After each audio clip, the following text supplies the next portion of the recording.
तर बघता बघता 2024 वर्ष ही संपले आणि 2025 वर्षात आपण पदार्पण करणार आहोत.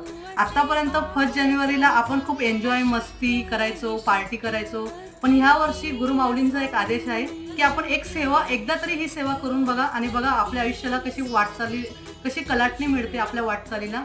तर 1 जानेवारीला गुरुचरित्र पारायण सारामृतचं पूर्ण एक पारायण कंप्लीट करूया आणि दुर्गा सप्तशतीचं पूर्ण एक पारायण कंप्लीट करूया आणि स्वामी समर्थ माळ जप 11 माळी जप करूया.